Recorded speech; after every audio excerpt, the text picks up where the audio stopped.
আমরা জানতে চাইলাম জুলকারনাইনের পরিচয় কি।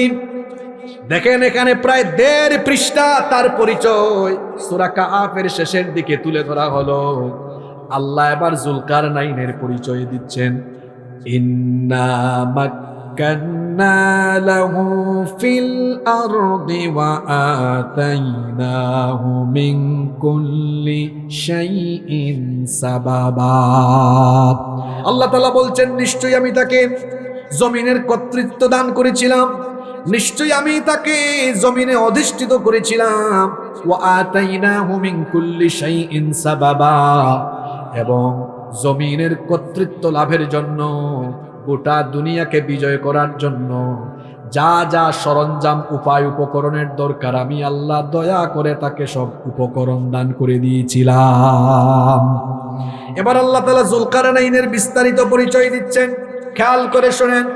فأتبع سببا حتى إذا بلغ مغرب الشمس وجدها تغرب في عين حمئة ووجد عندها قوما। আল্লাহ তাআলা বলছেন, অতঃপর সে এমন এক পথ অবলম্বন করলো, তিনি পশ্চিম দিকে যেতে লাগলেন। পশ্চিম দিকে যেতে যেতে যেতে যেতে পশ্চিমের শেষ দেশ পর্যন্ত সবগুলো দেশ তিনি বিজয় করে ফেললেন। অতঃপর তিনি এমন এক স্থানে গিয়ে পৌঁছালেন, সামনে ছিল সাগর।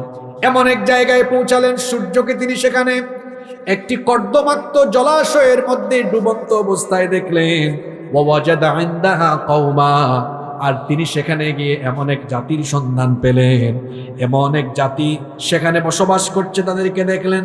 আল্লাহ তাআলা জুলকারনাইনকে তখন বললেন, কুলনা ইয়া যাল করনাইনি ইম্মা আন তুআযিবা ওয়া ইম্মা আন তাত্তাখিযা ফীহিম হুসনা।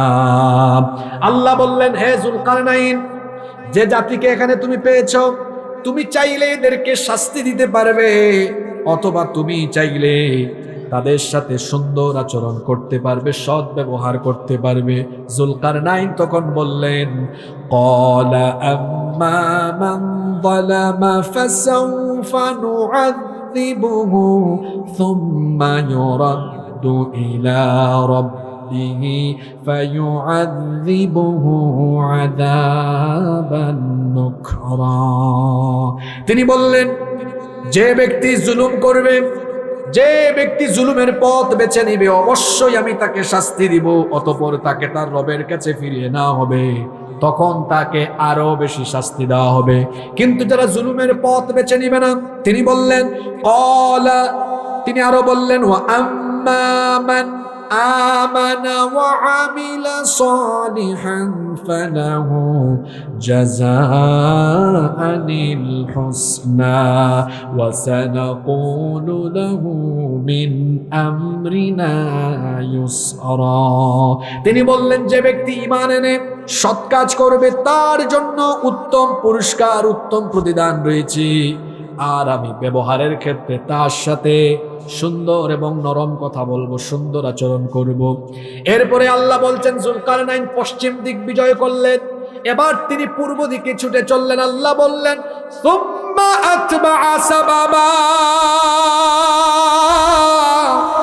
অতঃপর তিনি আরেক পথ অবলম্বন করলেন। হাত্তা ইযা বালাগা মাতলিআশ শামসি ওয়াজাদাহা তাতলুউ আলা কওমিন লাম নাজআল লাহুম মিন দুনিহা সিতরা।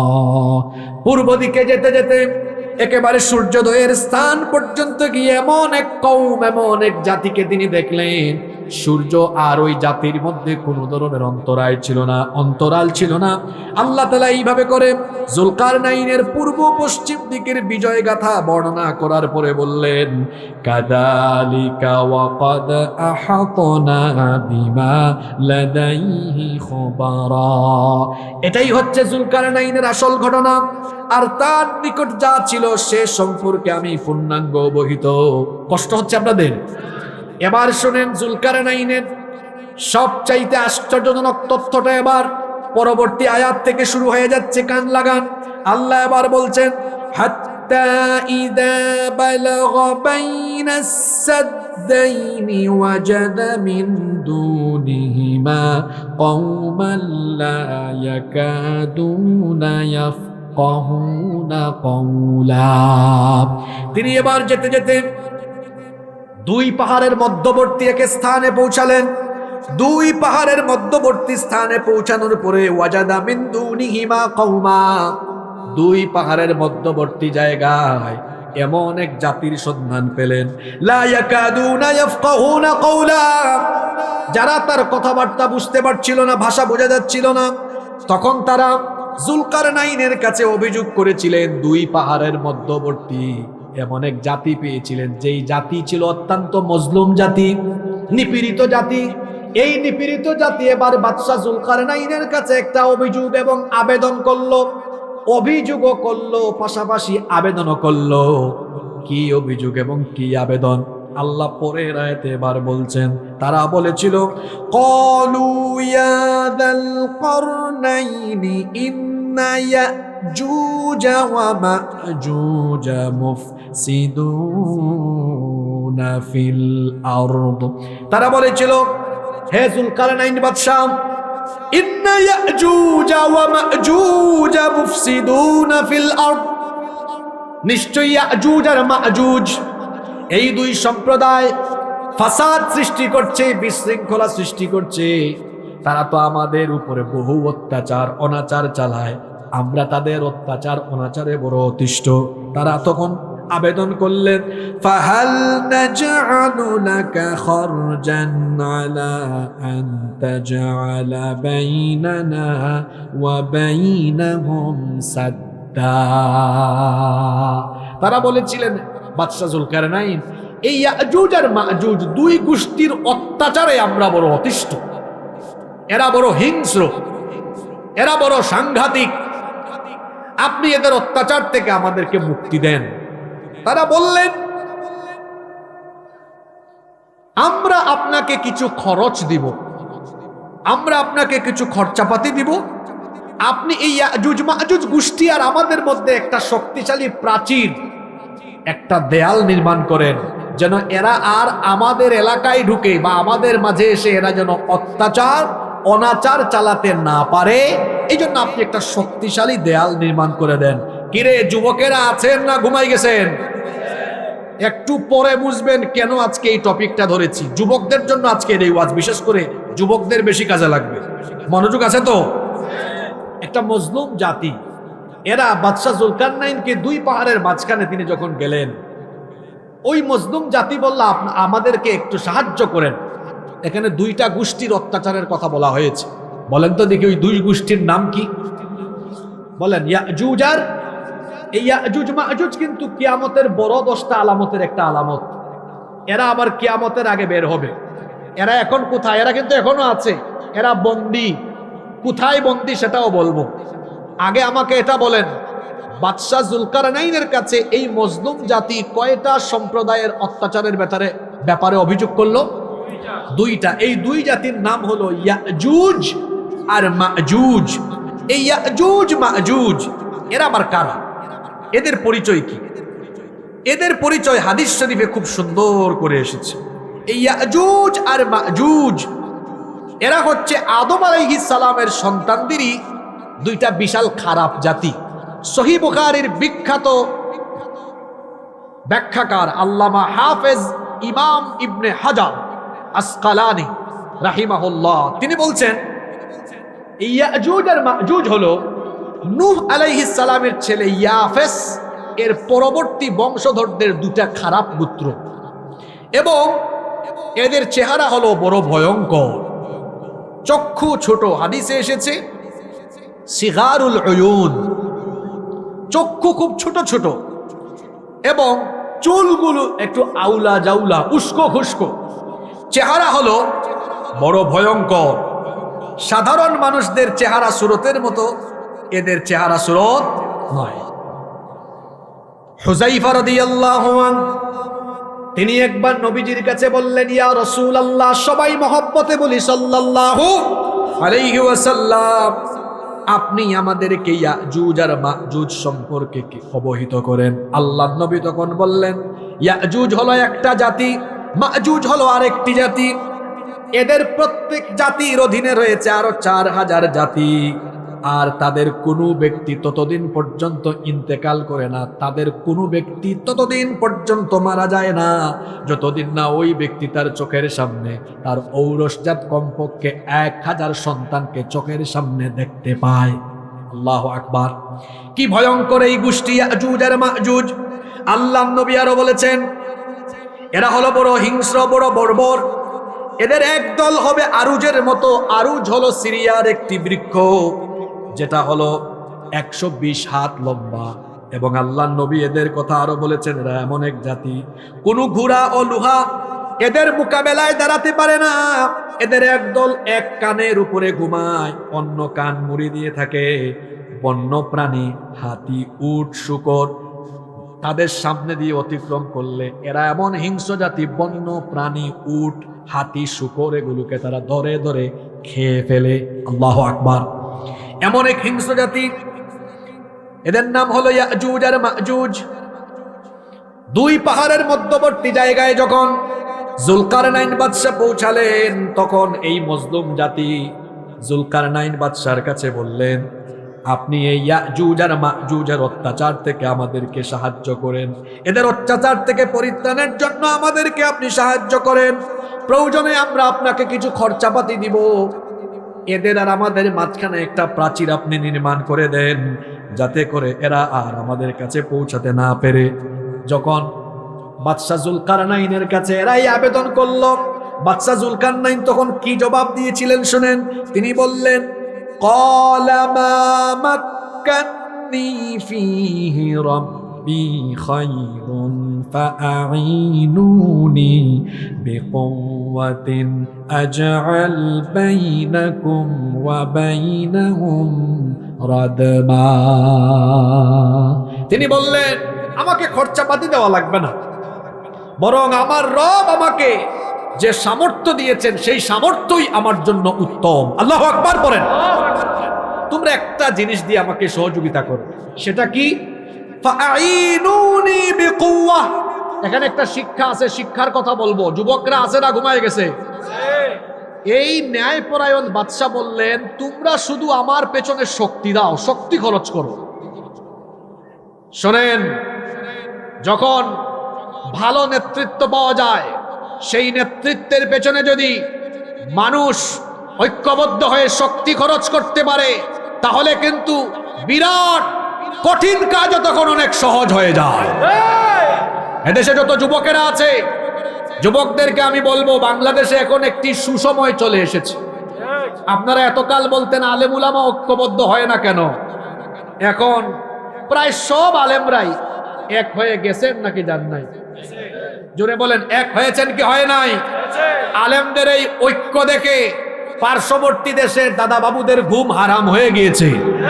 শুধু তাই নয়, উলামা মাশায়েখদের এই ঐক্যের বন্ধন দেখে এই দেশে আধিপত্যবাদী শক্তিদের কলিজায় আগুন ধরে গিয়েছে। আমরা কোরআনের ভাষায় জবাব দিচ্ছি, মুতু বিগাইদিকুম, তোমাদের জ্বালাপুরা নিয়ে তোমরা মরে যাও, আমাদের কিচ্ছু করার নাই। যুবকদেরকে বলছি, আতরের দোকানে ঢুকে কেউ যদি আতর না কিনে 10-15 মিনিট ওই দোকানে থাকে, তার গায়ে আতরের সুবাস লেগে যায়। বিড়ি সিগারেট কেউ না খেলেও যদি পথে ঘাটে বিড়ি খুরের সাথে কেউ কুলাকুলি করে, তার গায়ে বিড়ির গন্ধ হয়ে যায়। আতর না কিনেও আতরের দোকানে থাকলে যেমন আতরের গন্ধ লাগে, তেমনি আলেম উলামা না হয়েও কেউ যদি আলেম উলামার সাথে চলাফেরা করে, দেখা যাবে নামাজ, তারপরে ভালো ভালো চরিত্র, নেক নেক কাজ তার উপরে আসর করতে থাকবে। বিড়ি সিগারেট না খেয়েও বিড়িকুরের সাথে খোলাকুলি করলে যেমন বিড়ির গন্ধ হয়, তেমনি চোর, ডাকাত, চাঁদাবাজ, সন্ত্রাস, চরিত্রহীন লম্পট লোক এবং এই টাইপসের নেতৃবৃন্দের সাথে যারা চলাফেরা করবে, ধীরে ধীরে তার সাথীরাও চোর, ডাকাত, লুটপাটকারী আর সন্ত্রাসীতে পরিণত হয়ে যাবে। আপনাদের মনোযোগ আছে তো? এই ঘটনাটা কিন্তু শেষ হয় না। এখন সময় যত যাবে শোনার লুভ আপনাদের তত আরো বাড়বে, কারণ ঘটনাটা এমন, যত সামনে আগাবেন আরো শুনতে মন চাইবে। কষ্ট হচ্ছে না তো? এই মজলুম জাতি বলল, ইয়াজুজ আর মাজুজ দুই গোষ্ঠীর অত্যাচার থেকে, বর্বরতা থেকে বাদশা জুলকারনাইন আপনি আমাদেরকে পরিত্রাণের জন্য সাহায্য করেন, প্রয়োজনে আমরা আপনাকে কিছু খরচাপাতি দিব।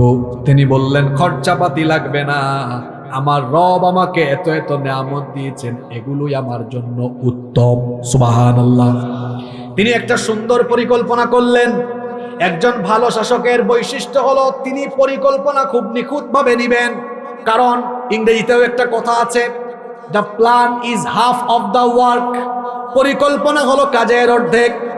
পরিকল্পনা যত সুন্দর হবে, কাজ তত সুন্দর হবে। আমার দেশ উন্নত না হওয়ার পেছনে একটা বড় কারণ হলো, কারণ যখন কোনো কাজ হয় সেই কাজের জন্য দীর্ঘমেয়াদী সুন্দর পরিকল্পনা হয় না। মেইন রোড থেকে আপনাদের বীরগাঁও ঢোকার সময় দেখলাম রাস্তার এক সাইড আছে আর এক সাইড নাই। চোর চামারেরা এমন ভাবে রাস্তায় কাজ করে, আধা ইঞ্চি 1 ইঞ্চি মারে, মনে হয় লেফটি মারে, এমন ভাবে কাজটা করে যেন 6 মাস পরে আবার আরেকটা টেন্ডার লাগানো যায়, 1 বছর পরে আরেকটা টেন্ডার লাগানো যায়, যাতে করে টেন্ডারে টেন্ডারে চোর চামারদের পেটের সাইজটা আরো বড় হতে পারে।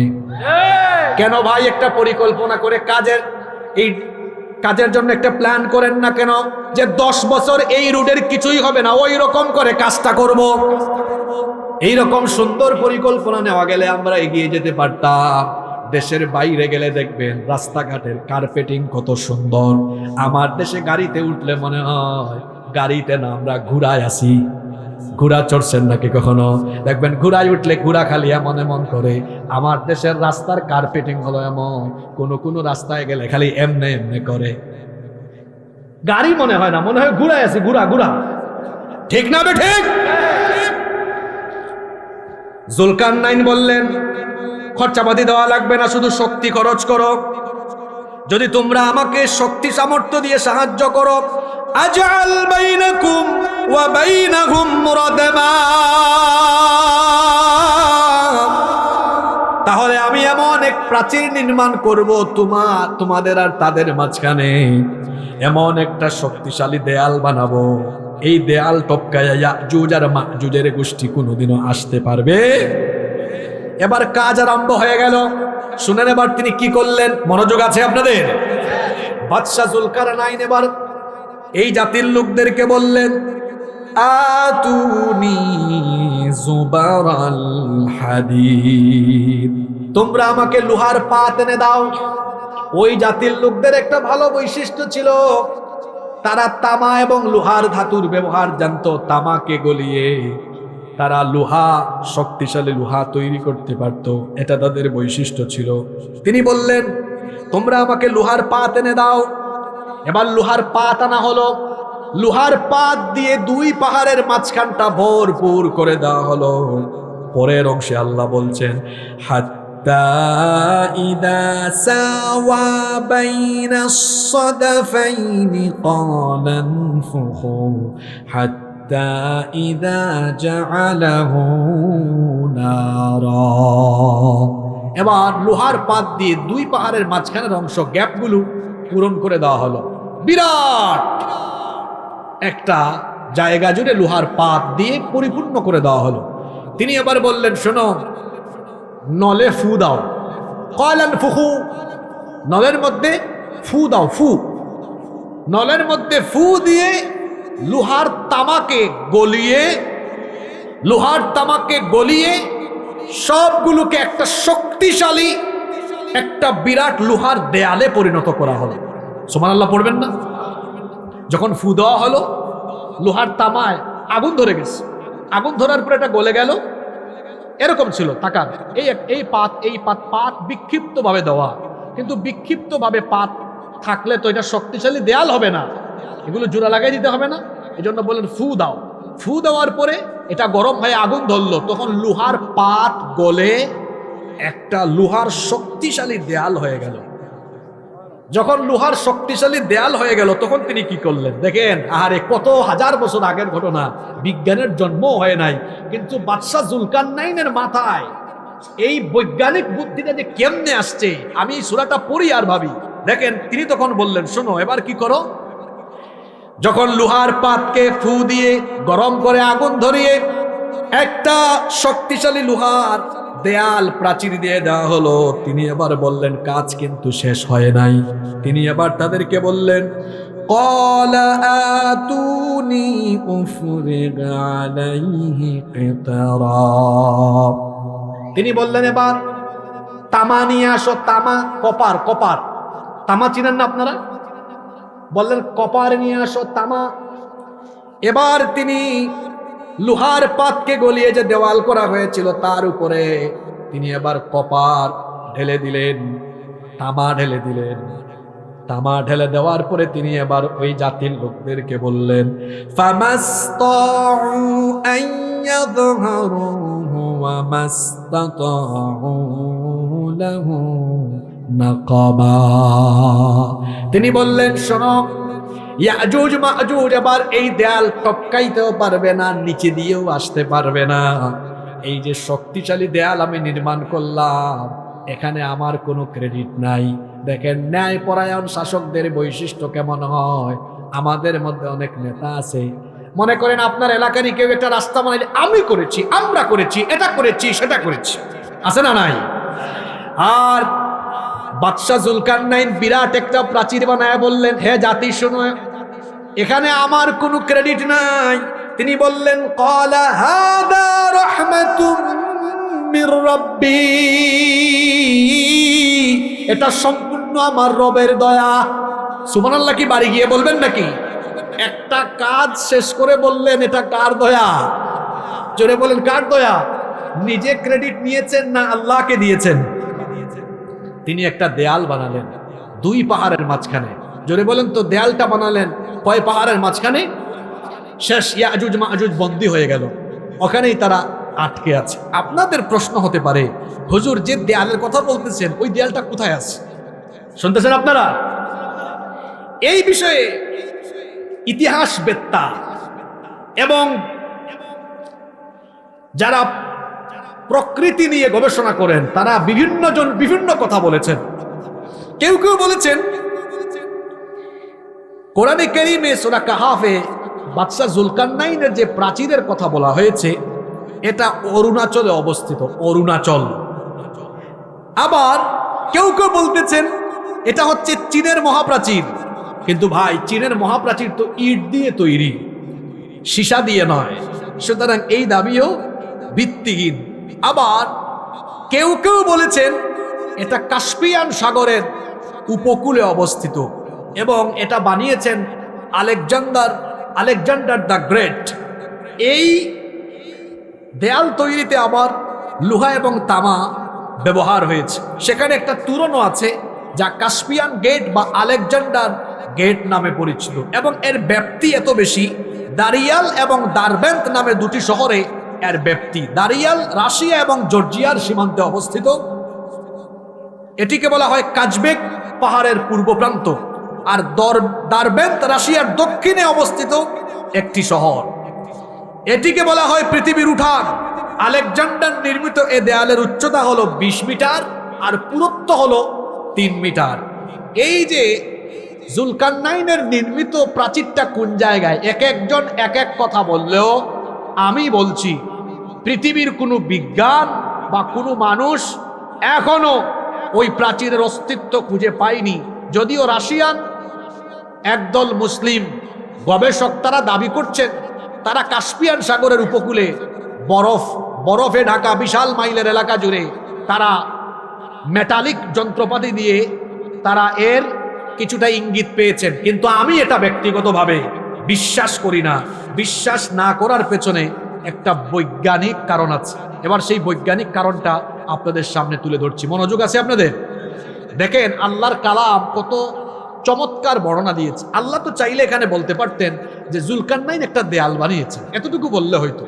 কি দিয়ে বানিয়েছেন বিস্তারিত বর্ণনা না দিলেও হতো, কিন্তু কোরআনে কারিমে বিস্তারিত বর্ণনা আছে না নাই? দেখি কি মনে রাখছেন, সবক দেন। প্রথমে কি করেছেন, লোহার পাত সেখানে ফু দিয়ে আগুন দিয়ে গলায়া তারপরে সেটার উপরে কি ঢেলে দেওয়া হয়েছে, জোরে বলেন কি ঢেলে দেওয়া হয়েছে। মাশাআল্লাহ, সবার মেমোরাইজিং ক্যাপাসিটি ভালো। এবার শুনেন কেন ডিটেইলস বর্ণনা কোরআনে এভাবে দেওয়া হয়েছে। সুবহানাল্লাহ, আল্লাহর কোরআন কতটা সায়েন্টিফিক আপনারা দেখেন। আপনারা বলেন তো, লোহা বেশি শক্তিশালী না কপার তামা বেশি শক্তিশালী? হ্যাঁ, লোহা লোহা লোহা বেশি শক্তিশালী। কিন্তু লোহা যতই শক্তিশালী হোক না কেন, আপনারা জানেন লোহার একটা ধর্ম হলো, লোহা যখন আগুনের এই পানির সংস্পর্শে আসে লোহায় তখন কি ধরে? হ্যাঁ বলেন, কি ধরে? জং ধরে, মরিচা ধরে। কিন্তু তামা লোহা অপেক্ষা কম শক্তিশালী হলে তামারও একটা ধর্ম আছে। এই তো বলে ফেলছে, তামায় কি ধরে না? এটা তো একটা ধর্ম বলছেন, তামার কিন্তু আরেকটা ধর্ম আছে। সেটা হলো, তামা যখন এইরকম উন্মুক্ত পরিবেশে থাকে তখন বাতাসের অক্সিজেনের সাথে তামা কানেক্টেড হয়ে অক্সিডেশন পদ্ধতিতে, বিজ্ঞান বলছে উন্মুক্ত পরিবেশে তামা থাকলে তখন বাতাসের অক্সিজেনের সাথে তামা অক্সিডেশন পদ্ধতিতে মিলিত হয়ে একটা গ্রিন প্রোটেক্টিভ লেয়ার, মানে একটা সবুজ রং ধারণ করে। এটা আমার কথা না, এটা বিজ্ঞানীদের কথা। যখন তামা উন্মুক্ত পরিবেশে থাকে অক্সিডেশন পদ্ধতিতে, এটা একটা গ্রিন প্রোটেক্টিভ লেয়ার, একটা সবুজ লেয়ার ধারণ করে। তাহলে বাদশা জুলকারনাইন কয়েক হাজার বছর আগে দেয়াল বানায়া উপরে যেহেতু তামা ঢেলে দিয়েছেন, তার মানে এটা সবুজ হতে হতে এই দেয়াল এখন সবুজের রঙের সাথে মিশে গিয়েছে, যার অস্তিত্ব এখন খুঁজে পাওয়া সহজ না কঠিন? জোরে বলেন, সহজ না কঠিন? এই দেয়াল বানানোর পরে তিনি বলেছেন, এই দেয়াল কিন্তু চিরদিন থাকবে না, একদিন এই দেয়াল চূর্ণ বিচূর্ণ হয়ে যাবে, মাটির সাথে মিশে যাবে। কখন এটা মিশে যাবে শোনেন। জুলকারনাইন প্রাচীর বানিয়ে ওই জাতির লোকদেরকে বলেছিলেন, ফাইদা জাআ ওয়া'দু রাব্বি জাআলাহু দাক্কা ওয়া কানা ওয়া'দু রাব্বি হাক্কা। তিনি বললেন, এই প্রাচীর একদিন আমার রবের ওয়াদা মোতাবেক চূর্ণ বিচূর্ণ হয়ে যাবে। আল্লাহ যেদিন ইচ্ছা করবেন ওই দিন এই প্রাচীর ধ্বংস হয়ে যাবে। আল্লাহর চাওয়ার আগ পর্যন্ত, আল্লাহর হুকুম না হওয়া পর্যন্ত ইয়াজুজ মাজুজের গোষ্ঠী যতই চেষ্টা করুক না কেন, তারা এই প্রাচীর ভেদ করে আসতে পারবে না। তবে একটা সময় এরা এই প্রাচীর ভেদ করে আসবে। এরা প্রতিদিন, শোনেন আমার দিকে তাকান, একেবারে মজার জায়গায় চলে আসছে, কষ্ট হচ্ছে না তো আপনাদের? এরা প্রতিদিন এই ইয়াজুজ মাজুজ প্রতিদিন এই দেয়াল এরকম খুঁড়ে, তাদের নখ দিয়ে খুঁড়ে বা বিভিন্ন জিনিস দিয়ে চেষ্টা করে খুঁড়ে তারা একদম লাস্ট পর্যায়ে আসে, মানে আর একটু পরে একটু কাজ করলেই দেয়ালটা ছিদ্র করে ফেলতো। কিন্তু এরা অলস, একদম শেষ পর্যায়ে এসে প্রতিদিন, আজকেও তারা এই কাম করতেছে, কিন্তু একদম শেষ পর্যায়ে এসে বলে না থাক, বাকিটা আগামীকাল করব। পরের দিন সকালে আইসা দেখে এটা আবার দেয়াল আগের জায়গায় চলে গেছে। কিন্তু একদিন তাদের জবান দিয়ে, মুখ দিয়ে ভুল ক্রমে ইনশাল্লাহ বের হয়ে যাবে। কি বের হয়ে যাবে? তারা দেয়ালটা খুঁড়ে শেষ পর্যায়ে এসে তাদের মধ্যে কেউ একজন বলে ফেলবে, আজকে বন্ধ করো, আগামীকাল বাকিটা করব ইনশাআল্লাহ। যেদিন জবান দিয়ে ভুল ক্রমে ইনশাল্লাহ বের হবে, তারপরেই এই প্রাচীর ভেদ করে এই অসভ্য বর্বর হায়নার জাতি ইয়াজুজ মাজুজ আবারও পাহাড় বেয়ে উঁচু উঁচু জায়গা থেকে আসবে, যেটা আল্লাহ কোরআনে এভাবে বলেছেন। কোরআনে কারীমের 21 নম্বর সূরা সূরাতুল আম্বিয়া এর 96 নম্বর আয়াতে আল্লাহ বলেছেন, হাত্তা ইদা ফুতিহাত ইয়াজুজ ওয়া মাজুজ ওয়া হুম মিন কুল্লি হাদবি ইয়ানসিলুন। আল্লাহ তাআলা বলছেন, উঁচু উঁচু ভূমি থেকে এই ইয়াজুজ আর মাজুজের গোষ্ঠী একদিন প্রাচীর খুঁড়ে, প্রাচীর চূর্ণ বিচূর্ণ করে দুনিয়াতে নেমে আসবে। আপনারা বলতে পারেন, হুজুর এটা কোন সময় এরা আসবে? শুনতেছেন আপনারা? কোন সময় আসবে এবার শুনেন। সবচাইতে বেশি সংখ্যক হাদিস বর্ণনাকারী সাহাবী সাইয়্যিদুল মুহাদ্দিসিন আবু হুরায়রা রাদিয়াল্লাহু আনহু তিনি বলছেন এটা সেই সময় হবে যখন ঈসা আলাইহিস সালাম দাজ্জালকে হত্যা করার জন্য আল্লাহ তাকে যখন পাঠাবেন। দাজ্জাল কিন্তু পৃথিবীতে আসবে, আর দাজ্জাল আসার যত রকমের আলামত, সব রকমের আলামত কিন্তু পৃথিবীতে প্রকাশিত হয়ে গিয়েছে। দাজ্জাল যে কোনো মুহূর্তে আত্মপ্রকাশ হয়ে যেতে পারে। দাজ্জাল আত্মপ্রকাশ করে যখন মক্কা মদিনা ব্যতীত গোটা দুনিয়ায় তার তাণ্ডব লীলা চালাবে। দাজ্জালকে অসাধারণ কিছু ক্ষমতা দেওয়া হবে, আর দাজ্জাল গোটা দুনিয়া সফর করে এই কানা দাজ্জাল মানুষের ঈমান হরণের কাজে লিপ্ত থাকবে। দাজ্জালের তাণ্ডবে যখন গোটা পৃথিবীর মুসলমানেরা দিশেহারা হয়ে যাবে, দাজ্জালের তাণ্ডব লীলায় যখন গোটা দুনিয়ার মানুষ দিশেহারা হয়রান হয়ে যাবে, তখন আল্লাহ তাআলা দাজ্জালকে হত্যা করার জন্য ঈসা আলাইহিস সালামকে পাঠাবেন। একজন পয়গাম্বার, তার এখনো মরণ হয় নাই। সেই পয়গাম্বারের নাম হলো, খ্রিস্টানদের আকীদা হলো তারা মনে করে তারা ঈসা আলাইহিস সালামকে শুলে চড়িয়ে হত্যা করেছে, কিন্তু তারা যাকে শুলে চড়িয়ে হত্যা করেছে তিনি ঈসা ছিলেন না, তিনি ছিলেন ঈসা। কিভাবে তিনি ঈসা ছিলেন শুনেন। তারা এসেছিল ঈসা আলাইহিস সালামকে হত্যা করার জন্য, চারপাশ ঘিরে রেখেছিল, ঘরের চতুর্পাশ ঘিরে রাখলো। এমন সময় আল্লাহ ঈসা আলাইহিস সালামকে আসমানে উঠায় ফেললেন। তারা যখন ঘরের ভেতরে ঢুকলো, তাদেরই মধ্য থেকে একজনকে ঈসা নবীর সুরত দিয়ে দিলেন কে? আল্লাহর জন্য এটা কঠিন না সহজ। এবার তারা তাকে ধরলো, ধরে বলল এই তো ঈসা, এরে ধরো। সে কয় আমি ঈসা না, আমি মিসা। তারা বলে না তুই ঈসা। এবার তাকে ধরলো, ধরার পরে শুলে চড়িয়ে তারা হত্যা করলো। এবার বলেন তো যারা তাকে শুলে চড়িয়ে হত্যা করলো ওইটা কি আসলে ঈসা না মিসা? জোরে বলেন ঈসা না মিসা? ঈসা আলাইহিস সালামকে আল্লাহ আসমানে উঠায় রেখেছেন। দাজ্জাল এসে যখন গোটা দুনিয়াতে তাণ্ডব লীলা চালাবে, তখন মুসলমানদের মুক্তির জন্য আর দাজ্জালকে হত্যা করার জন্য সিরিয়ার দামেস্ক শহরের পূর্ব দিকের সাদা গম্বুজওয়ালা একটা মসজিদে ফজরের নামাজের পরে, ফজরের নামাজের সময়, নামাজের জামাতের ঠিক আগ মুহূর্তে দুইজন সাহাবীর কাঁধের উপরে ভর, দুইজন ফেরেশতার কাঁধের উপরে ভর করে সাইয়েদিনা ঈসা আলাইহিস সালাম ওই মসজিদের মধ্যে অবতরণ করবেন। সুবহানাল্লাহ পড়েন। ইমাম মাহদী আলাইহিস সালাম দেখেই চিনে ফেলবেন, বলবেন আসেন, আপনি আসেন, ইমামতি করেন। তিনি বলবেন না, আপনি ইমামতি করেন। নামাজ শেষ হয়ে যাবে। নামাজের পরে ঈসা আলাইহিস সালাম ইমাম মাহদীকে সাথে নিয়ে বক্তব্য দিবেন, বলবেন আল্লাহ আমাকে পাঠিয়েছেন দাজ্জালকে কতল করার জন্য, সবাই প্রস্তুতি নিয়ে নেন। ঈসা আলাইহিস সালামকে দেখার পরে লবণ যেমন গলে যায়, দাজ্জালও তেমন গলে যাওয়ার মতো ভয় ভীতিতে এমন পরিস্থিতিতে পড়ে যাবে, দৌড়াতে থাকবে। ঈসা আলাইহিস সালাম তাকে গিয়ে ফিলিস্তিনের বাবেলুদে ধরবেন, ধরে ওই জায়গায় তাকে হত্যা করবেন। আল্লাহু আকবার। দাজ্জালও শেষ হবে। দাজ্জালের 70,000 ইহুদি বাহিনী এবং তার চেলা চামুন্ডা যারা আছে সবাই শেষ হয়ে যাবে, নিঃশেষ হয়ে যাবে দাজ্জালকে কতল করার পরে।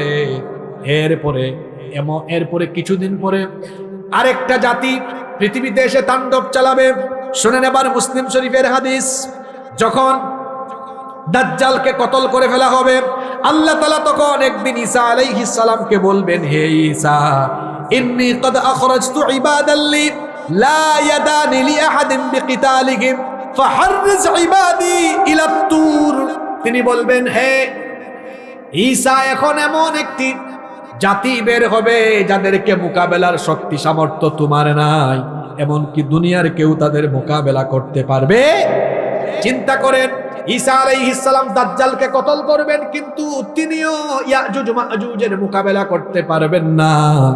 আল্লাহ তাকে বলবেন, ঈসা তুমি তোমার সঙ্গী সাথী মুসলমানদেরকে নিয়ে তুর পাহাড়ে অবস্থান নাও। জুড়ে বলেন কোন পাহাড়ে? তুর পাহাড়ে অবস্থান নাও। তিনি মুসলমানদেরকে নিয়ে তুর পাহাড়ে চলে যাবেন।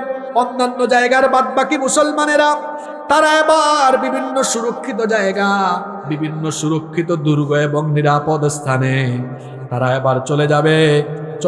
তারা এবার সেখানে গিয়ে আশ্রয় নিবে। পানাহারের বস্তু সামগ্রী মানুষ সাথে নিয়ে যাবে, কিন্তু এক বিরাট অভাব অনটন দেখা দিবে। তখন অবস্থা এমন হবে, একটা গরুর মস্তককে তখন 100 দিনারের চাইতেও উত্তম মনে করা হবে। মানুষেরা অভাব অনটনে দুর্ভিক্ষে পড়ে যাবে। আর এই ইয়াজুজ মাজুজের গোষ্ঠী পৃথিবীতে এসে এমন তাণ্ডব লীলা চালাবে, এরা এতই হিংস্র, এতই বর্বর। আল্লাহর নবী বলেছেন, এদের প্রথম দল যখন নেমে আসবে, সারা দুনিয়ার মিষ্টি পানি, নদী এবং সাগর সব কিছুর পানি পান করে তারা নিঃশেষ করে ফেলবে। চিন্তা করতেছেন আপনারা কি হিংস্র? এই যে সামনে এটা নদী না, পৃথিবীতে যত নদী আছে সাগর আছে, এদের প্রথম দল এসে সারা দুনিয়ার নদ নদী সাগরের পানি পান করে নিঃশেষ করে ফেলবে। আল্লাহু আকবার। পরবর্তী দল এসে দেখবে কিছুই নাই। অবস্থা দেখে মনে হবে পৃথিবীতে কোনোদিন পানি ছিল না। সারা দুনিয়াতে এরা তাণ্ডব লীলা চালাবে, সারা পৃথিবীতে তারা তাণ্ডব লীলা চালাবে, তাদের হিংস্রতা বর্বরতা ছড়িয়ে দিবে।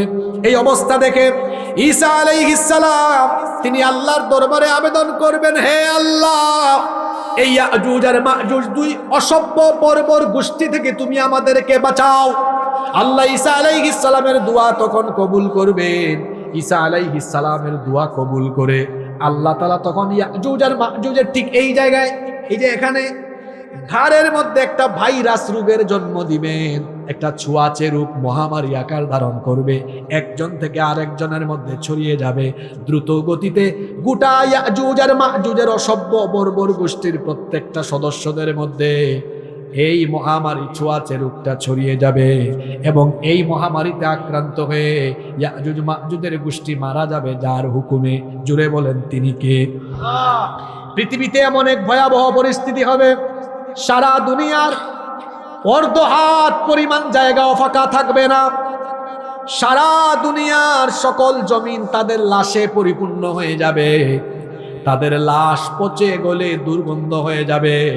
সবাই যখন মারা যাবে, আল্লাহ ঈসা আলাইহিস সালামকে বলবেন, ঈসা, এবার তুমি তোমার সাথীদেরকে নিয়ে নেমে যাও। তিনি তুর পাহাড় থেকে এসে দেখবেন দুনিয়াতে হাঁটার মতো অবস্থা নাই, একদিকে দুর্গন্ধ, অন্যদিকে একটু জায়গাও ফাঁকা নাই, সব দিকে লাশ আর লাশ পড়ে আছে। তিনি তখন বলবেন, আল্লাহ, এত দেখি আরেক গজব, হাঁটারও জায়গা নাই, আবার এত দুর্গন্ধ, আমরা কেমনে চলবো? আল্লাহ, এখান থেকে আমাদেরকে নাজাত দেন। আল্লাহ তার দোয়া কবুল করবেন। আল্লাহ তার দোয়া কবুল করে এমন এক বৃষ্টি নাজিল করবেন, আসমান থেকে মুষলধারায় বৃষ্টি নাজিলের আগে আল্লাহ তাআলা আবার এক ধরনের বিশেষ পাখি পাঠাবেন, এক ধরনের বিশেষ পাখি, যেই পাখিগুলো হবে নখরওয়ালা, বিরাট বিরাট নখর থাকবে এবং এই পাখিগুলোর ঘাড় হবে উটের ঘাড়ের মতো। আল্লাহর হুকুমে ওই বিশেষ পাখিগুলো এসে তাদের নখর দিয়ে, নখ দিয়ে এই ইয়াজুজ মাজুজ গোষ্ঠীর প্রত্যেকের লাশ তুলে তুলে কোনো রেওয়ায়াতে এসেছে সাগরে নিক্ষেপ করবে, কোনো রেওয়ায়াতে এসেছে অচেনা অজানা জায়গায় নিয়ে নিক্ষেপ করবে। এরপরে আল্লাহর হুকুমে মুষলধারে বৃষ্টি নাজিল হবে, এমন বৃষ্টি নাজিল হবে সারা দুনিয়ার প্রতিটি জায়গায় একসাথে বৃষ্টি হবে, কোনো জায়গা বাকি থাকবে না। যার ফলে দেখা যাবে মুষলধারার এই বৃষ্টিতে গোটা পৃথিবীর জমিন ধুয়ে মুছে কাচের মতো পরিষ্কার হয়ে যাবে। এরপরে আল্লাহ জমিনকে আদেশ করবেন, হে জমিন, তোমার পেটের ভেতর থেকে সমুদয় ফল ফসল উদ্গীরণ করে দাও।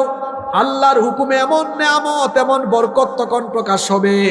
দেখা যাবে ডালিম গাছের মধ্যে যে ডালিম হয়, একটা ডালিম বিরাট একদল লোক, এই যে আমরা বসে আছি সবাই মিলে একটা ডালিম খায়াও শেষ করা যাবে না, এমন বরকত হবে। আল্লাহু আকবার। মনে রাখবেন, যখন কোনো সমাজের কোনো দেশের শাসক গোষ্ঠী ভালো হয়, ওই সমাজে তখন বরকত দেন কে? আর কোন সমাজের শাসকরা যখন দুর্নীতিগ্রস্ত হয়, চোর হয়, ডাকাত হয়, সেই সমাজে ঘূর্ণিঝড়, ভূমিকম্প, আসমানি আযাব আর গজব দেন কে? এই জন্য শাসক গোষ্ঠীকে নেতৃস্থানীয় পর্যায়ের লোকেরা অবশ্যই চরিত্রহীন হতে হবে, চরিত্রবান হতে হবে। আমরা যারা আছি, আমরা আমাদের সকল স্তরের নেতাদেরকে, সকল পর্যায়ে আমরা চরিত্রবান নেতাদেরকে বসাবো। রাজি আছেন না নাই? বলছিলাম এমন বরকত হবে, একটা ডালিমের খোসা দিয়ে ছাল দ্বারা ছাতা তৈরি করে বিরাট একদল লোক ছায়া লাভ করতে পারবে। দুধের মধ্যে এমন বরকত হবে, একটা উটনির দুধ একদল লোকের জন্য, একটা গাভীর দুধ একটা গোত্রের মানুষ, এমনকি একটা ছাগলের দুধ একটা পরিবারের মানুষ পান করে শেষ করতে পারবে না। এই রকম বরকত চলবে 40 বছর। জুড়ে বলেন কত বছর? 40 বছর এই বরকত চলতে থাকবে। এরপরে 40 বছর পরে একটা মনোরম বায়ু, মনোরম একটা বাতাস আল্লাহ প্রবাহিত করবেন। এই বাতাস তখন যারা মুসলমান থাকবে, মুসলমানদের বগলের নিচে এই বাতাসের ফলে এক ধরনের রোগ দেখা দিবে, যার ফলে তারা মৃত্যুবরণ করবে। দুনিয়ায় কেবলমাত্র কাফের, মুশরিক, নিকৃষ্ট লোকেরা বেঁচে থাকবে, যাদের জবান দিয়ে আল্লাহ শব্দটাও বের হবে না।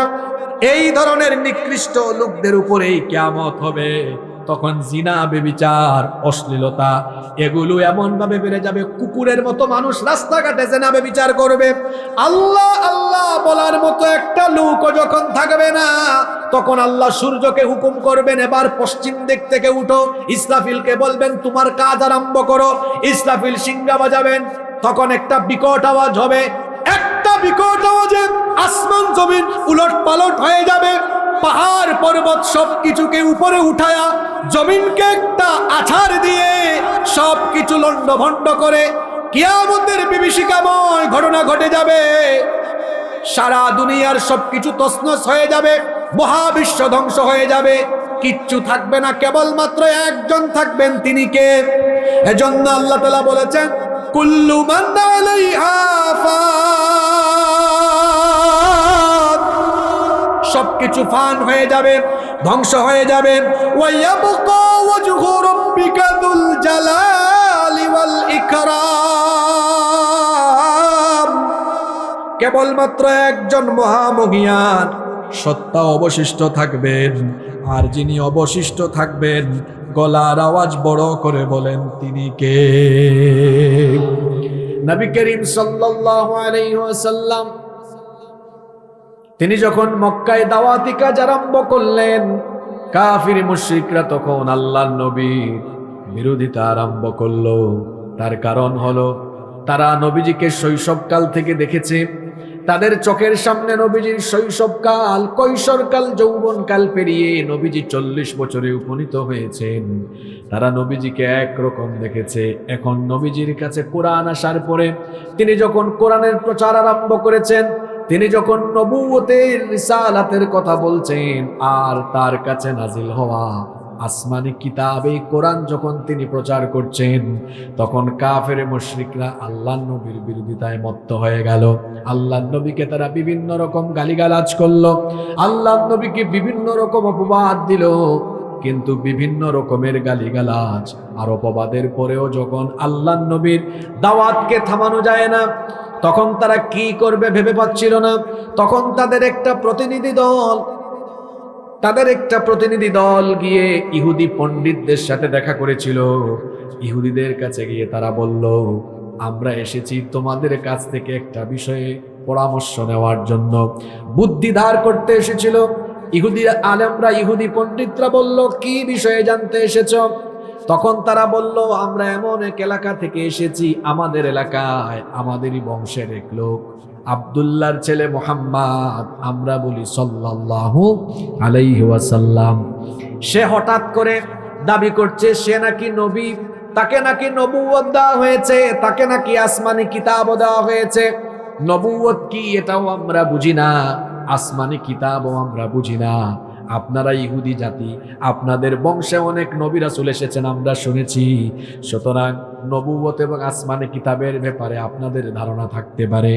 সে যে বলে সে নাকি নবী, সে নাকি রাসূল, তার কাছে নাকি আসমানি কিতাব নাজিল হয়, কিন্তু আমাদের এটা বিশ্বাস হয় না। তখন ইহুদি পণ্ডিতরা, আলেমরা বলল, আচ্ছা তার ব্যাপারে যে আমাদের কাছে জানতে এসেছো, পরামর্শ দেওয়ার আগে আমাদেরকে বলো, তার ব্যাপারে কিছু তথ্য দাও, ইনফরমেশন দাও। তারা তখন বলল, মানুষ হিসেবে তিনি হচ্ছেন অত্যন্ত আমানতদার, বিশ্বস্ত, কথাবার্তায় অত্যন্ত মিষ্টভাষী, মার্জিত ভাষায়, সুন্দর শব্দ চয়নে চমৎকার করে কথা বলেন, মুচকি হেসে হেসে কথা বলেন। তিনি কষ্ট পান, কাউকে কষ্ট দেন না, দুঃখ পান, কাউকে দুঃখ দেন না। তার কাছে আমানত রাখা হলে কখনো খেয়ানত হয় না। তিনি এমন এক মহামানব, তিনি কখনো দুর্বলের উপর অত্যাচার করেন না, কখনো কারো উপর জুলুম করেন না।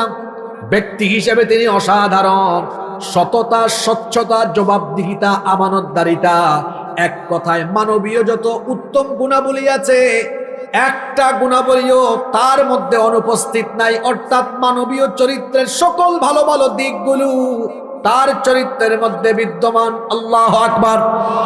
সব বর্ণনা শোনার পরে ইহুদি পণ্ডিত আলেমরা বলল, তোমরা তো তার কথাবার্তা, চালচলন, ব্যবহারের যে পরিচয় দিয়েছো, এ থেকেই বোঝা যাচ্ছে সত্যিকার অর্থেই সে পয়গাম্বারী। কারণ পয়গাম্বার ছাড়া এমন অসাধারণ চরিত্রের অধিকারী কেউ হতে পারে না।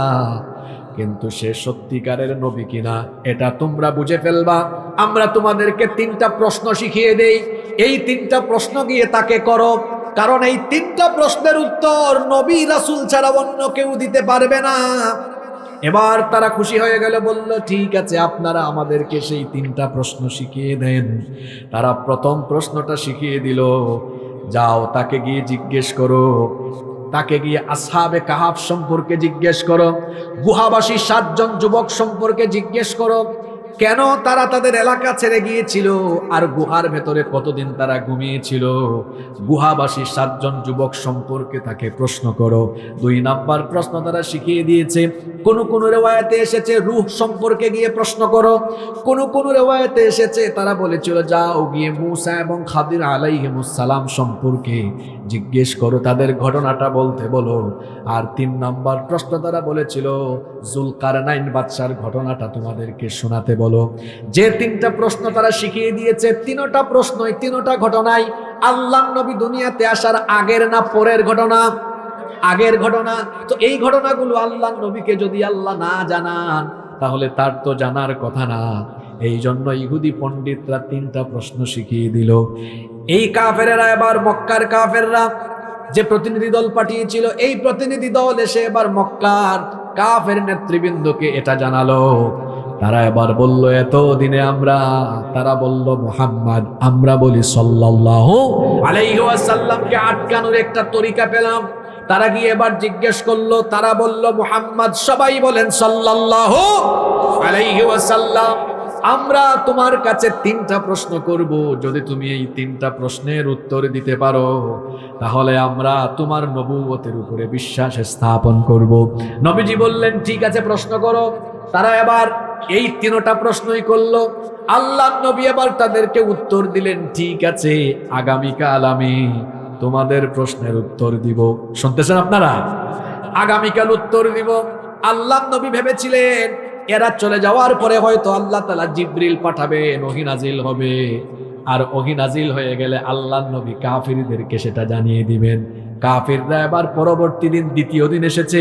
আসার পরে বলল মুহাম্মদ, আমরা বলি সাল্লাল্লাহু আলাইহি ওয়াসাল্লাম, তোমার কথা মতো আজকে আমরা 2য় দিন এসেছি, আমাদেরকে আমাদের প্রশ্নগুলোর উত্তর দাও। আল্লাহর নবী বললেন, তোমাদের প্রশ্নের উত্তর আজকে দিব না, আগামীকাল আবার আসো। এক কাফের আরেক কাফেরের চেহারার দিকে তাকায়, কই দেখছো কারবার, সম্ভবত এতদিনে সে ধরা খেতে যাচ্ছে। নাউজুবিল্লাহ। মনে মনে তারা একটু খুশি। এবার তারা পরের দিন, অর্থাৎ 3 নাম্বার দিন এসেছে।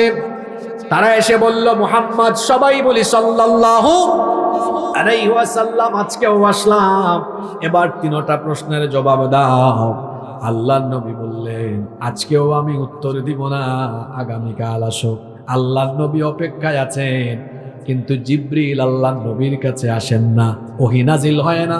পরবর্তী দিনও কাফেররা আসলো, আল্লাহর নবীকে জিজ্ঞেস করলো, নবীজি কোনো জবাব দিলেন না। এইভাবে যখন দিন যেতে লাগলো, সময় যেতে লাগলো, কাফির মুশরিকদের মনের ভেতরে সন্দেহ বাড়তে লাগলো। এক কাফির আরেক কাফিরের চেহারার দিকে তাকায় কয়, দেখছো কারবার, এতদিন পরে তারে আমরা জায়গা মতো ধরছি। গোটা মক্কায় কাফের নেতৃবৃন্দ আল্লাহর নবীর ব্যাপারে সমালোচনা আরম্ভ করলো।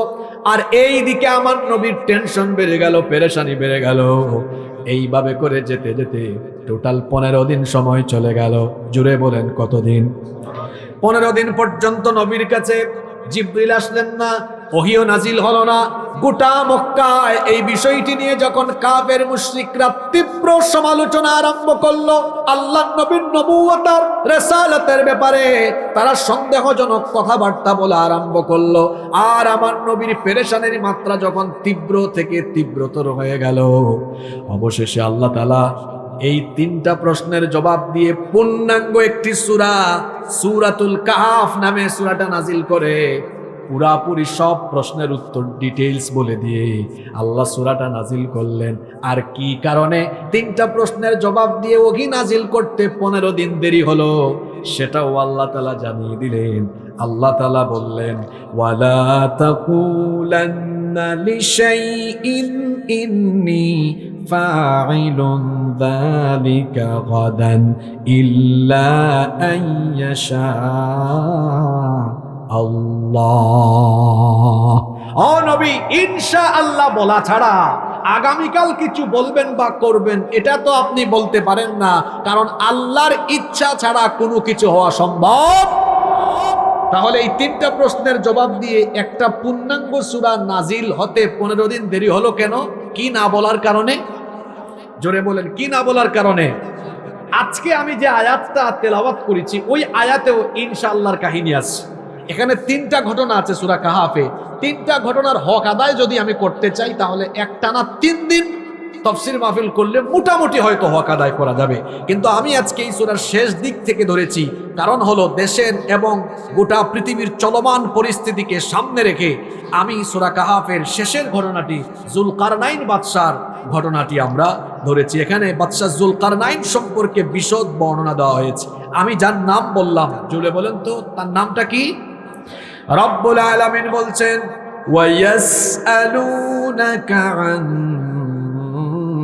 যিল কারনাইন কুল সাআতলু আলাইকুম মিনহু যিকরা। ও নবী, তারা আপনাকে যুলকারনাইন সম্পর্কে জিজ্ঞেস করছে। কুল সাআতলু আলাইকুম মিনহু যিকরা। আপনি তাদেরকে বলেন আমি তার ব্যাপারে পূর্ণাঙ্গ বিস্তারিত আমি তোমাদেরকে তেলাওয়াত করে বা আমি তোমাদেরকে পুরো বৃত্তান্ত শুনিয়ে দিচ্ছি। এখানে কাফিররা নবীজিকে যে বাদশা সম্পর্কে প্রশ্ন করেছে, আমার দিকে তাকান, এত সুন্দর পরিবেশে মাহফিল হচ্ছে, পরিবেশ আমরা নষ্ট করব না। আজকের আলোচনার টপিকটা খুবই গুরুত্বপূর্ণ। এই কি বলে ড্রোন যিনি উড়িয়েছেন এটা বন্ধ করে ফেলেন। আমার দিকে তাকান। হাই রে, বাঙালি কোনো জিনিস দেখলে আর থামে না। আপনাদের এলাকা তো বড় সুন্দর, সামনে নদী। এটা কি নদী নাকি? চমৎকার পরিবেশ, এত সুন্দর পরিবেশে মাহফিল। বাংলাদেশের সব জায়গায় এত সুন্দর পরিবেশ পাওয়া যায় না, দেখতেই তো ভালো লাগতেছে। এলাকা যেমন সুন্দর, মানুষের চেহারা সুরত তেমন সুন্দর। কেন সুন্দর হবে না? এত নেয়ামত এখানে। হ্যাঁ, নদী আছে, মাছ আছে, আর যে উর্বর জমিন, এখান থেকে ফল ফসল যেভাবে উৎগীরণ হয়। ইদ্রিস সাহেবের বাসায় দেখলাম যে পরিমাণ মালটা হয়েছে। আবার আপনারা গিয়া সব শেষ করে ফেলিয়েন না। আসার সময় দেখলাম ধান আর ধান, মানে এত নেয়ামত আল্লাহ এলাকায় দিয়েছেন। আলহামদুলিল্লাহ পড়েন। এই জন্য সবার চেহারা সুরত সুন্দর। আল্লাহর নেয়ামত আরো বাড়িয়ে দেন, বলেন আমিন। যুলকারনাইন সম্পর্কে জিজ্ঞেস করেছে। যুলকারনাইন কি? যুলকারনাইন ওনার পরিচয়টা আসলে কি? যুলকারনাইন সম্পর্কে যে তথ্যগুলো তাফসীরের কিতাবগুলোতে পাওয়া যায় তা হলো এই, তিনি কোনো ফেরেশতা কিংবা নবী রাসূল ছিলেন না, বরং তিনি ছিলেন আল্লাহর নেককার একজন বান্দা। তিনি আল্লাহকে ভালোবেসেছিলেন এবং আল্লাহও তাকে ভালোবেসেছিলেন। সুবহানাল্লাহ পড়বেন না? এবং তিনি আল্লাহর হকের ব্যাপারে অতিশয় সাবধানী ছিলেন। তিনি ছিলেন একজন ন্যায়পরায়ণ বাদশাহ এবং তিনি এমন এক শাসক ছিলেন যিনি কিনা গোটা পৃথিবীকে শাসন করেছেন। আল্লাহু আকবার। কোরআনে কারিমে দেখবেন ভালো শাসকের ব্যাপারেও বিভিন্ন তথ্য দেওয়া আছে, আবার স্বৈরাচারী শাসকের তথ্য দেওয়া আছে। যেমন যুলকারনাইন তিনি একজন ন্যায়পরায়ণ বাদশাহ, আবার কোরআনে কিছু স্বৈরাচার বাদশার কথা আছে। দেখি একটা কুখ্যাত স্বৈরাচারের নাম বলেন তো, যার নাম কোরআনে আছে। খুনি হাসিনার নাম কোরআন শরীফে পাইলেন কোথায়? এটা কি নতুন নাজিল হয়েছে নাকি? আমি বলছি কোরআনে কারীমে কুখ্যাত স্বৈরাচার শাসকের, জালিম শাসকের নাম আছে না নাই? নাম কি? জোরে বলেন, নাম কি?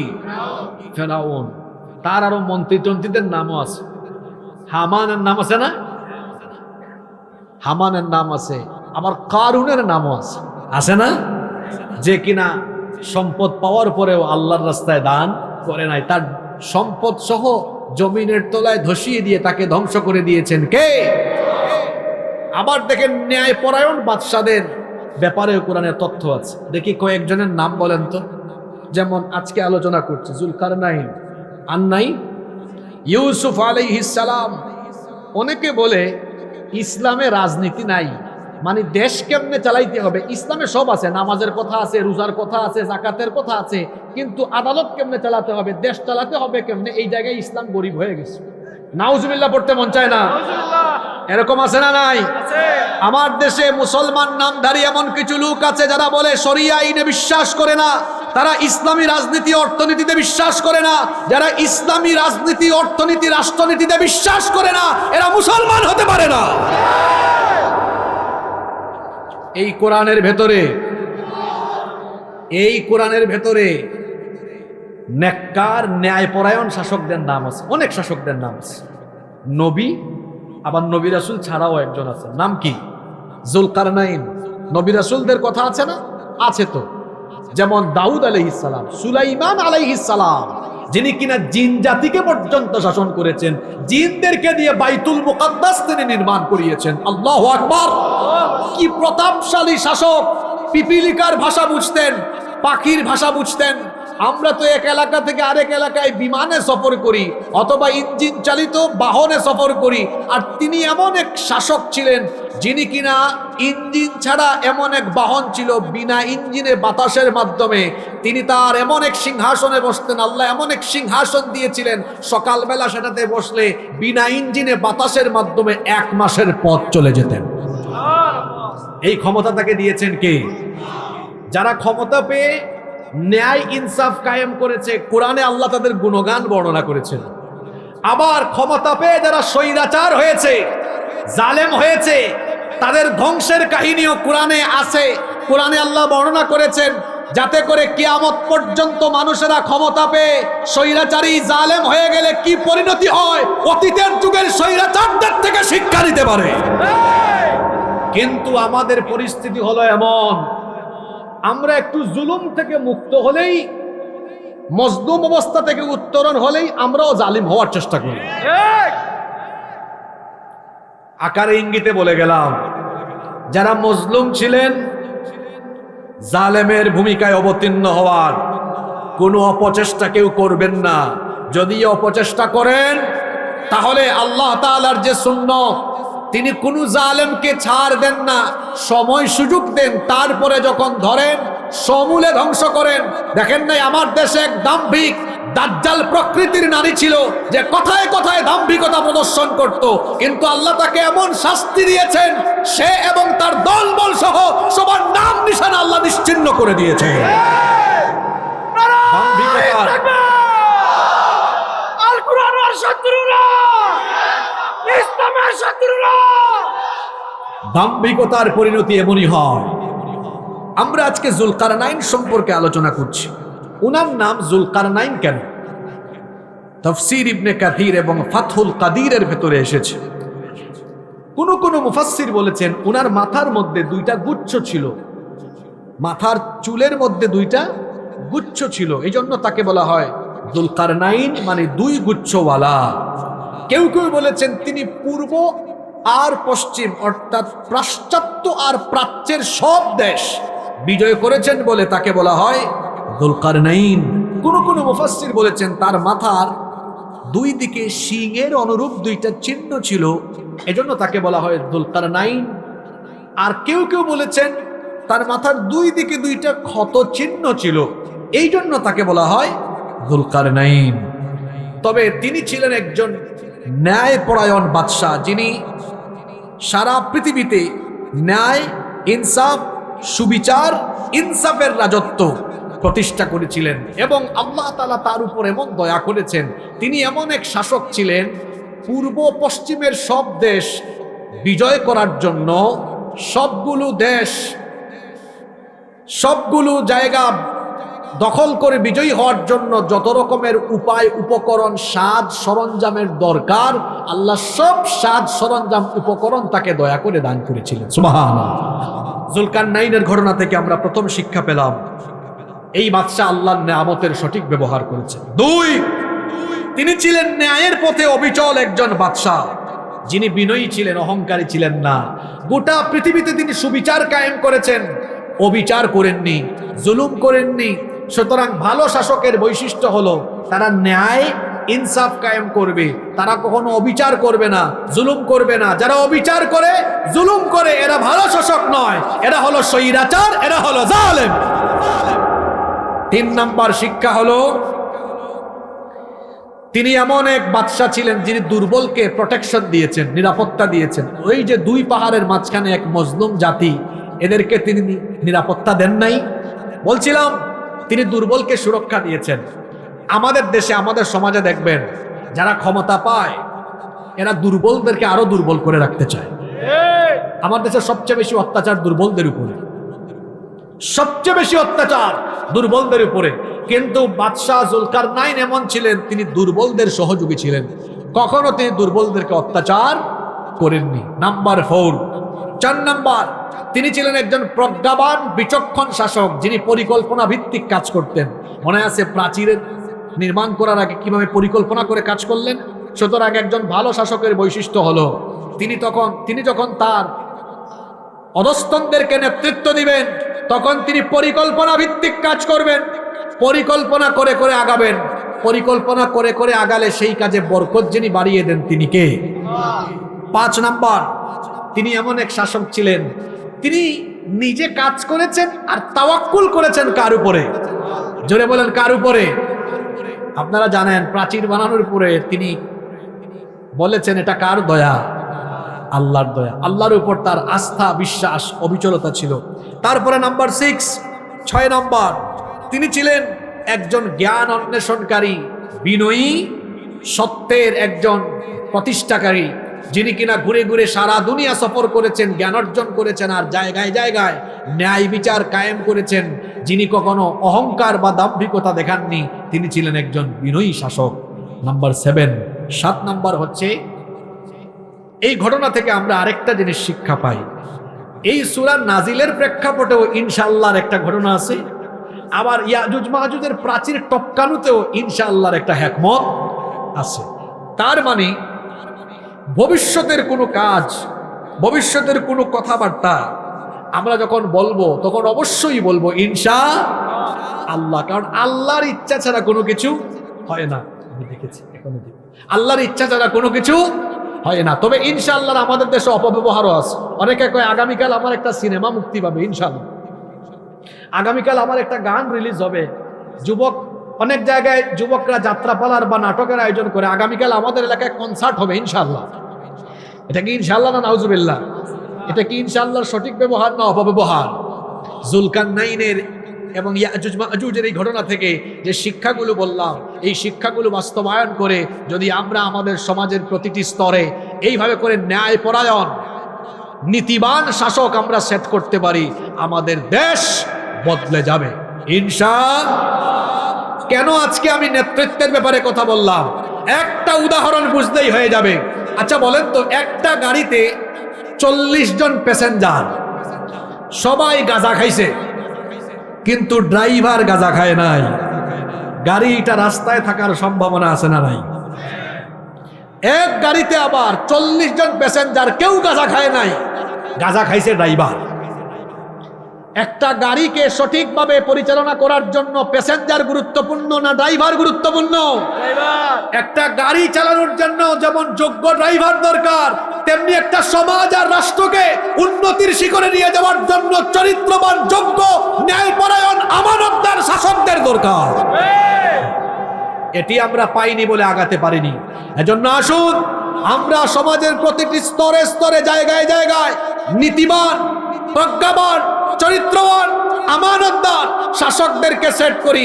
আমরা এই বাংলাদেশকে, বিশেষ করে আমরা কুরআনওয়ালা, ইসলামওয়ালা এবং আলেম উলামাদের নেতৃত্বে পরিচালিত বাংলাদেশ দেখতে চাই। কারা কারা চান না হাত তুলেন? মাশাআল্লাহ, মনোযোগ আছে। আল্লাহ সবার দান সদকাগুলো কবুল করেন। আজকের এই ঘটনা থেকে শিক্ষা নিয়ে আমাদের জীবন সাজাবার তৌফিক আল্লাহ দান করেন। এত এত উলামা মাশায়েখ এসেছেন, আল্লাহ সবার ইজ্জত সম্মান বাড়িয়ে দেন। আলহামদুলিল্লাহি রাব্বিল আলামিন والصلاة والسلام على أشرف الأنبياء